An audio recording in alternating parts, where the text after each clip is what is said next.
እናት አባቱ ዋጋ በከፈሉለት ሀገሩ ላይ ተዘዋዝሮ እንደፈለገ እንዲሰራ ፍቀድለት። ከዚህ ውጭ የኢትዮጵያ ህዝብ ጥያቄ የለው። የኢትዮጵያ ህዝብ አብዛኛው ጥያቄ ከድህነት እንዴት መውጣት እንዳለበት ነው ግራ የገባው ህዝብ። ከቻላችሁ ከድህነት አውጡት። የህዝቡ ጥያቄ የትኛው ህዝብ? የደብረ ጽዮን ጥያቄ ነው? የአብይ ጥያቄ ነው? የጻድቃን ጥያቄ ነው? ወይ የአዳነች አቤቤ ጥያቄ ነው? ወይ ያንዱ ጥያቄ ነው? ወይ የዘመነ ካሴ ጥያቄ ነው? ኤኒዌይስ ተዲ የችን ልትሰጠኝ የሚገባህ የነበረችው አንድ ዴል የነበረችውን ኦልሬዲ ተጠቅሜያታለሁ ብዬ አስባለሁ። ቴዳ ለሰጠኝ ጊዜ በጣም ነው የማመሰግነው። ሌላ ጊዜ ሰፋ ብዬ እመለሳለሁ። ቴንክ ዩ ሳሚ። በጣም ዞሮ ግን ጥሩ ዲስከሽን ይመስለኛል። የሆኑ ነጥቦችን እንዳገኘንበት ተስፋ አደርጋለሁ። ቴንክ ዩ ሶ ማች ያገኛችሁ የተለያዩ ሀሳቦችን ቴንክ ዩ ሳሚ። ከሳሚ ቀጥሎ የምንሄደው ወደ ቡኖ በደሌ ነው። ቡኖአችን 7 ደቂቃ አለ። እስኪ ለብልበው፣ ይሄን ፖለቲካ ለብልበው። አመሰግናለሁ። በሚገርም እንግዲህ ያው ማዳመጥ ጥሩ ነው ብዬ ነው እንጂ ሁለት የሚሰማም እንትን አልነበረም። ከዋና ማራዎች ልጀምርና ዋና ማራ ባይዘወይ ምንም ብሪፍ የሆነ እንትን የላቸውም። ደስ የምለው እኔ ታብታብ ነው ማድረገው ላይቫቸውን ስከፍቶ ማለት ነው። ቢራው ባክቦን ማለት እችላለሁ። ለኛ በደንብ አድርጎ የሚሰሩ ናቸው። ደስ የመመለ ሁኔታ ማለት ነው። ለብልጽግና ማለት ነው። የኋላ ተገናችን ናቸው። እሺ እና በጣም ደስ በሚል ሁኔታ የሚያደርጉት ነገር ያስደስተናል። ታብታብ ነው የምናደርገው ከስር ሆነን እናዳምጣቸዋለን። እና ለምን እንዴት ነው ለምለው በደንብ አድርገን ማብራራት እንችላለን። ጭራሽ ስለ ባንዲራም እያወራ ነበር አማራ አኪላ።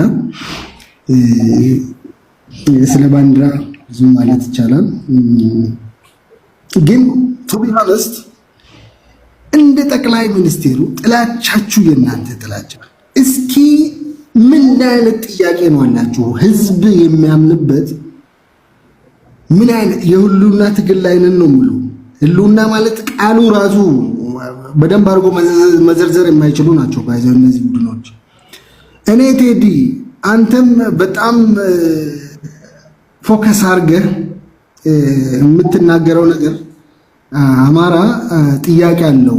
ምንድነው የአማራ ጥያቄ? እስኪ ምንድነው ጥያቄያቸው? ለምን አልታጠኩም ነው? በቃ ለምን አልሸለልኩም? ለምን አልሸለለም? ለምን አልታጠቅም ነው? ጠቅላይ ሚኒስቴሩ የአማራ ባለውለታ ናቸው። ባለውለታ ናቸው። የእውነቴን ነው የምላችሁ። አሸሼ ገዳሜ የነበረው ሲዘመርላቸው የነበረው ቤተ መንግስት ውስጥ በጣም ትክክል ነው ባይነኝ። እንደውም እንደ ጠቅላይ ሚኒስቴሩ እስካሁን ካሉ መሪ ውስጥ ለአማራ ህዝብ ትኩረት ሰጥቶ የሰራ እንደ ጠቅላይ ሚኒስቴሩ እስከዛሬ አላየሁም። ይሄ ማህበረሰብ እንደ ማህበረሰብ እኮ በጣም ወልቆ የነበረ ህልውናው ተነክቶ የነበረ 40 ዓመት ሙሉ የስቃይ ህይወት ሲኖር የነበረ ማህበረሰብን ጠቅላይ ሚኒስቴሩ በአንድ መጥቶ የገለባበጠው ነገር የእውነት ውዳሴ ቢያንሳቸዋል ነው እኔ የሚለው ማለት ነው።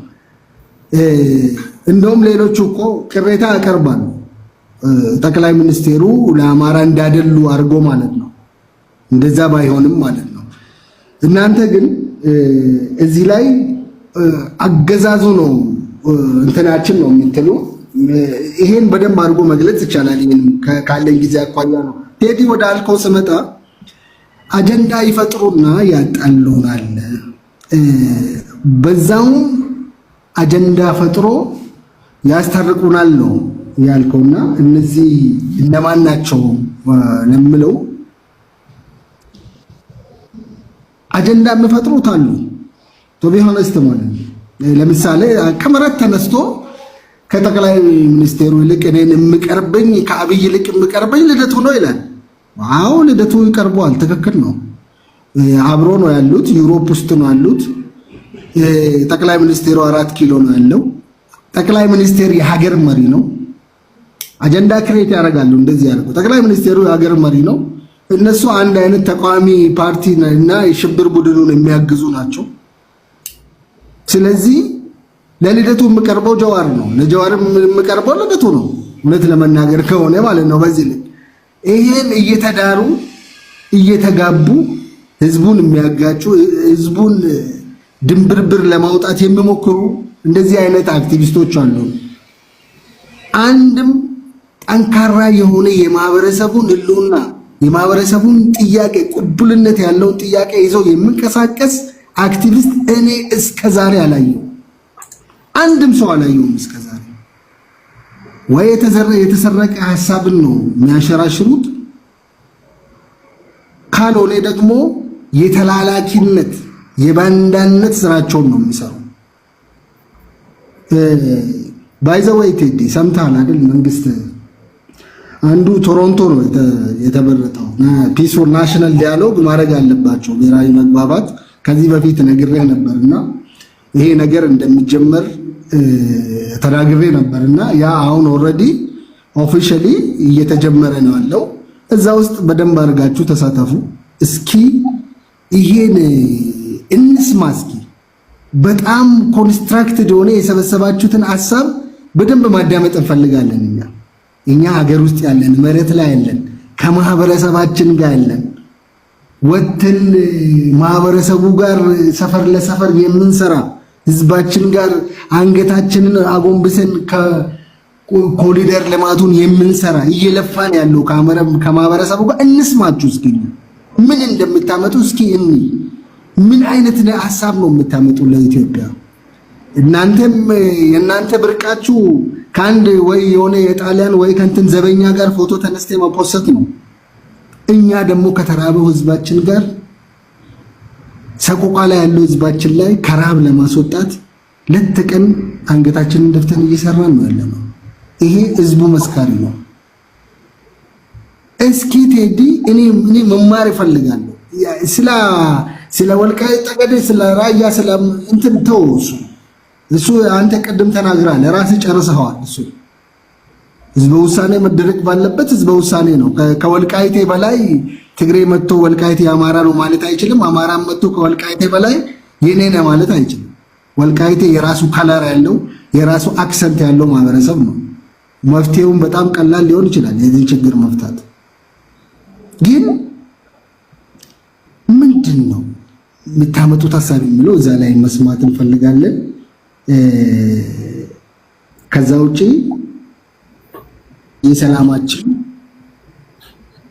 የሰላማችን ሳንቃዎች ሰላማችንን ለማደፍረስ የሚንቀሳቀሱ ግለሰቦች እነማን ናቸው ካልከን ጥቂት ናቸው። እነዚህና ዋና አማራዎች ተው they are working for us። በደንብ አድርገን ነው የምናውቀው። በደንብ አድርገው ነው የሚሰሩ።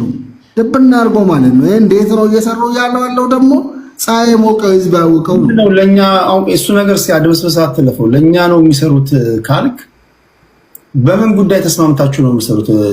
ክፍያ ትከፍሏቸዋላችሁ ወይስ ተደራድራችሁ ነው? ልዩ ጥቅም ያገኙት ነገር አለ? መቼ ዝም ብሎ በነፃ አይሰሩም። በምን ተስማማችሁ? ትልቅ ተቃዋሚ ፓርቲዎች በምን አላንስ ፈጠራችሁ እንደሚባለው ከእነሱ ጋር እየሰራን ነው ብለህ አንዳንድ የብልጽግና ደጋፊ የምትናገር ከሆነ በምን ተስማምታችሁ ነው እየሰራችሁ ያላችሁት? አዎ እኔ እንደዛ ሊል ያስቻለኝ አንደኛው ጠላቶቻችንን በደንብ አድርጎ እየበተኑልን ነው፣ ማለት እያሸማቀቁልን ነው።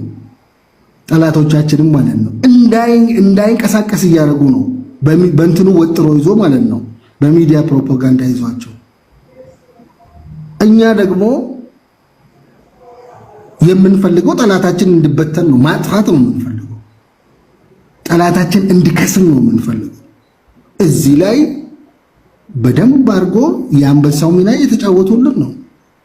ይሄን በደንብ አድርገን እናውቃለን። እስካሁን እኮ ማጥፋት እንችል ነበር። እነዚህን በጣም ቀላል ነው። we do have ልክ እናንተ ማለት ነው እንደዚህ ስራ ቦታ ማህበረሰቡን እያገለገል እንሰራለን። አንተ መኪና እየነዳ ሁበር እየነዳ ወይንም ደግሞ የሆነ እንትን እየለቃቀምክ እንደምትሰራ ሁሉ እኔም እንደ መንግስት ማህበረሰብ እያገለገልኩ ሰራለሁ። ከተነሳንብህ እናጠፋለን። ዋና አማራን ግን እና አማራ ኪላን አነቃቸው። በቃ ይሄ ለምን እንደሆነ በደንብ አድርገን አንተም ድረስበት። አግሪመንት አላችሁ ወይ ተስማምታችኋል ወይ? የምንስማማበት እንትን የለም። ምክንያቱም የድሮ ስርዓት ናፋቂ ስለሆኑ እኛ የንጉሶች ቤተሰብ ነን። አጼ ዘርዓ ያዕቆብ ብሎ ነው የሚሄደው። ስለ አጼ ዘርዓ ያዕቆብ ታሪክ አንስተን ብናወራ ኢትዮጵያ የሌለችበት ክፍለ ዘመን ነው። ስለ ኢትዮጵያ ማውራት የምንችለው እንደ መንግስት ስለ ኢትዮጵያ ማውራት የምንችለው ከንጉሱ ወዲህ ያለውን ክፍለ ዘመን ነው በደንብ አድርገን የምናወራው ማለት ነው። ስለ ፍትሐ ነገስትና ስለ ክብረ ነገስት ምንም ኢትዮጵያን ህዝብ እንትን የሚልበት የለም። ያ በታሪክ በአፈ ታሪክ ነው እንጂ የምናውቀው በተግባር የምናውቀው ከንጉሱ ጊዜ ወዲህ ያለው ላይ ነው። ትኩረት አድርገንም ሀገራዊ መግባባቱም እየተሰራ ያለው ለማለት ፈልጌ ነው። መስግናለሁ። ይገርም። እስቲ እንደ ከዋና አማራጭ ደግሞ እንሰማለን። እንግዲህ ማን ይታመናል? አሁን ከዘመኑ እኮ ከፋ። ግን ህዝቡ ማወቅ አለበት። በምን ፕሪንሲፕል ተስማምታችሁ ምን ልሰጧቸው እነሱ ምን ሊሰጧችሁ ይሄና ከጥሩ ለማለት ያን ቴንክ ቡናችን ከቡኖ በኋላ ሰፊ ኢትዮጵያ ህዝብ እየሰማህ ነው አይደል? እኔ ነኝ አይደል ቴዲ ሰለሞን ወደ እስከ ሰለሞን ቀጥሎ። እሺ አመሰግናለሁ ቴዲ። አሁን ቡኖ በደሌ የተናገረው ነገር መቼም ከዚህ የተሻለ አሁን የተሻለ ንግግር ነው የተናገረው። ከዚህ የተሻለ ንግግር ከሱ ድሮም አልጠብቅም ነበር። አሁን የተሻለ ተናግሯል ብዬ ነው የምጠብቀው። ግን ከተናገራቸው ነገሮች የተናገረው አሁን አብይ አህመድ የአማራ ህዝብ ሰርቷል ካለው አንድ መጨመር ያለበት ብርሃኑ ጁላም ለአማራ ህዝብ ባለውለታ ነው ብዬ ነው የማስበው። ምክንያቱም ብርሃኑ ጁላ የአማራ ህዝብ ከቆመ ጠብቀኝ ብሬን እንዲታጠቅ ከብሬን ስናይፐር ከስናይፐር ድሽቃ ገድሽቃ አሁን ደግሞ በቅርብ እንዳየነው እስከ ዙ 23 አስታጥቆናል። ይህ ባለውለታችሁ ናቸው። ለዚህ ደግሞ ክብርና ምስጋና ይገባቸዋል። ህልውናችን እንድንጠብቅ ራሳችን እንድንከራከር በራሳቸው መሳሪያ እያስረከቡን ስለሆነ በጣም ደስተኞች ነን። ባለውለታችን ናቸው። በሌላ በኩል ስናየው አብይ አህመድ የአማራ ህዝብ እኔ አሁን ስለ አብይ አይደለም አጀንዳችን፣ ግን ለቡኖ በደሌ ለመመለስ ያክል እንደ አብይ አህመድ ለአማራ ህዝብ ጥላት ኑሮም አያውቅም፣ ወደፊትም አይኖርም።